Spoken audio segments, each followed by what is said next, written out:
So let's talk about the driftwood. The driftwood is quite a thick rail. Put my hand on the profile and show you. It's pretty thick. So very easy to paddle, very easy to catch waves. This board also has a square tail. So square tail, you imagine the water is running down the side, the water runs right past the square, and the square is free to move inside. So if the rail's quite thick and you've got a square tail, this is a board that as you're thinking about turning, it's already going, let's go. So it starts teaching you the flow along the wave. It's turned super easy, it's heaps of fun, and it's also a board that you would not sell because you'll come back to it and bring those new skills when you progress back to it and have a great time. So square tail, thick rail. So we've got that. We do that in 7.0, 7.6 and 8.0. We always try and match the board to height and weight and then cross-reference that against ability.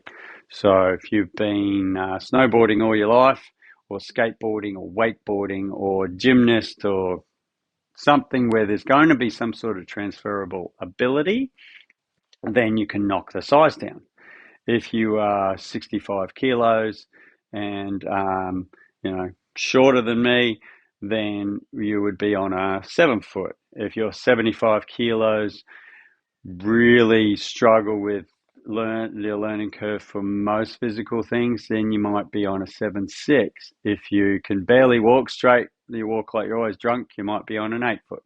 So it's just a matter of cross-referencing ability against height and weight.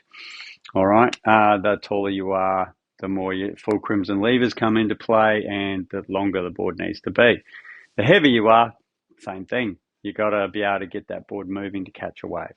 So the driftwood is a weapon when it comes to fun. I think of it like one of the ultimate fun boards that we have because it is a lot of fun and it's a good place if you're not riding a foamy or you're just stepping off a foam but you're not ready for a short board yet. It's a really good place to go because it reacts like a board that's so much shorter than it is. And that's an important point.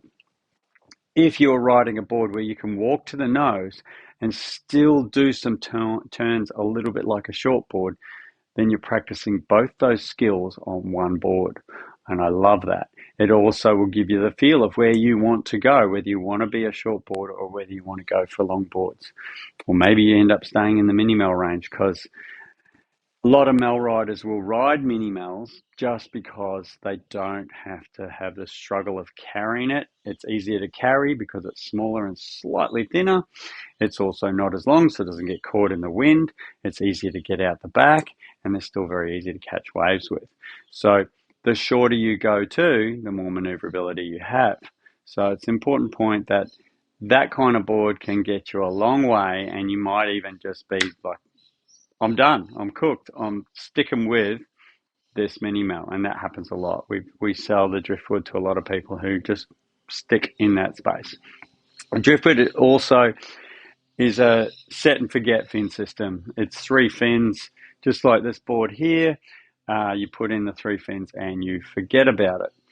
Maybe in 12 months' time, have a conversation with us if you would like more speed from the board or would you like it turned easier. Then we can talk about adjusting to a different fin to suit that. But in your first 12 months, trying to get from beginner or intermediate to advanced, it's not even a worry.